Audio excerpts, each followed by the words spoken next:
Everyone says, well, if you don't belong to these organizations, must be no good. Or if you don't belong to this organization, you must be against it. That's not true, ladies and gentlemen.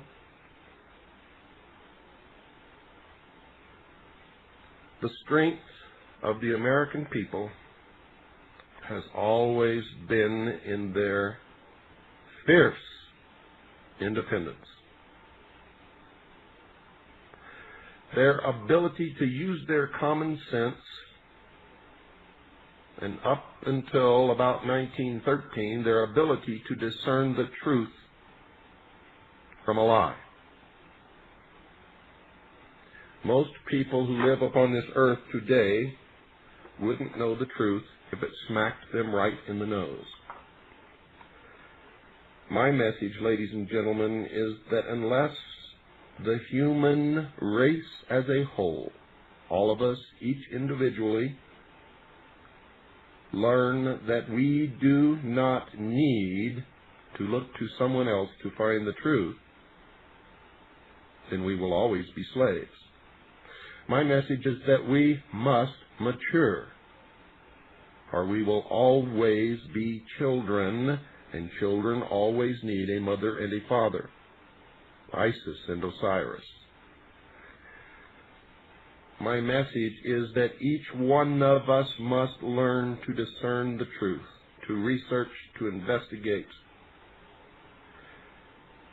That it's okay to give some of your power to a leader as long as you never believe anything the leader says and check everything that they tell you.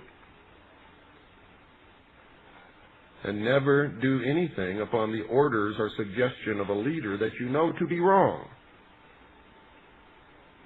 There will come a day, ladies and gentlemen, when we do not need leaders or governments. But that day is far off in the future. That day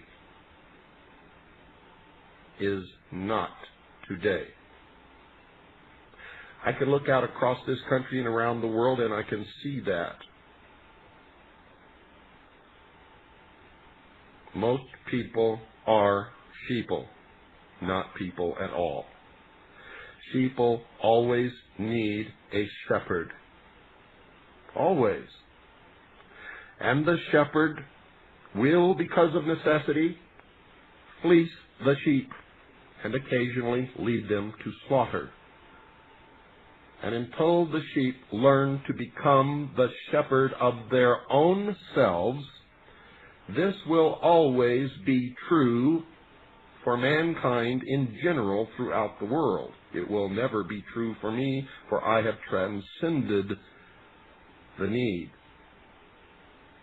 to revert to childhood. I do not need socialism. I don't need a mother and father. I don't need a babysitter. I have learned to think for myself. I don't even need a paycheck. My needs are very simple. I have a great thirst, an unquenchable thirst for truth, for knowledge. I have an unquenchable desire to meet my Lord and Savior face to face. I have a great need to help other people and try to wake them, to wake the sheeple, to empower the people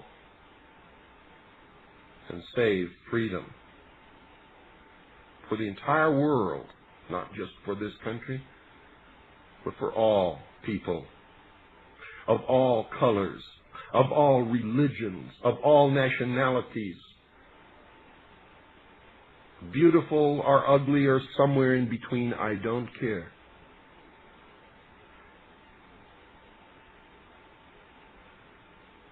I have this great feeling of compassion and understanding for those of you who are asleep and who cannot wake up. And I realize and understand that some of you never will. For it is not meant to be. For you cannot. You are afraid. Standing up alone without looking to someone for leadership or someone to tell you what to do or where to go or give you your pittance so that you can live is a very scary proposition for most people. But at the same time, it is the only means of salvation upon this earth for the human race until God decides to unfold and bring into realization the rest of His plan. Man was put here to make a choice, to make a decision. And those of you who say that everything is fated and everything must be and there's nothing you can do to change it, if that is true, why do you go on? Why do you go to work in the morning? Why do you go to church on Sunday? If you do, why do you go to the mosque? Why do you go to the synagogue? Why do you bother? If everything is fated, it's going to come to pass no matter what you do. Why do you try to convert someone from an evil life to a good life? If everything is fated, that's their fate. Leave them alone. You see, on the one hand, you say you believe this, and on the other hand, you demonstrate to me that you don't believe it at all. That it's an excuse why you don't have to be responsible. We're at the fork in the road. If you take the right fork, you make the conscious choice. You have chosen to side with God in good, and you have chosen to take whatever consequences that decision entails, and that you must live your life in the faith, and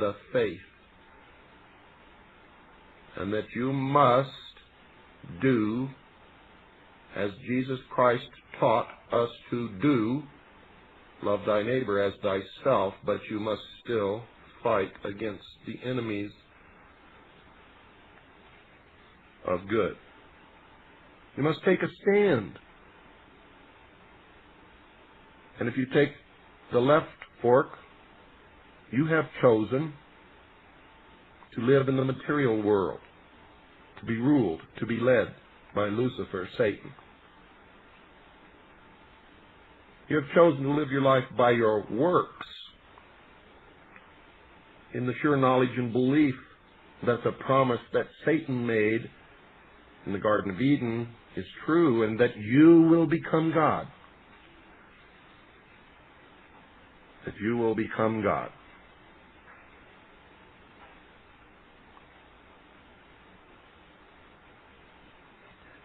Now, ladies and gentlemen, it matters not to me which choice you make, except that I wish you the best. And the best is the right choice, the right fork in the road. I have made my choice, and I am standing on God's battlefield, fighting this battle here. And if you take the left fork, I will feel sorry for you, but I will strike you down when it is required, for you have chosen the side of my enemy, of the enemy of God. And if you come against me on this battlefield, I must, of necessity, to fulfill my destiny, strike you down. It's that simple. It is that simple, ladies and gentlemen. There's nothing complicated about any of this. We're in a great struggle between the forces of good and the forces of evil upon this earth. It is the spiritual world, those who live by the law of God and by faith, those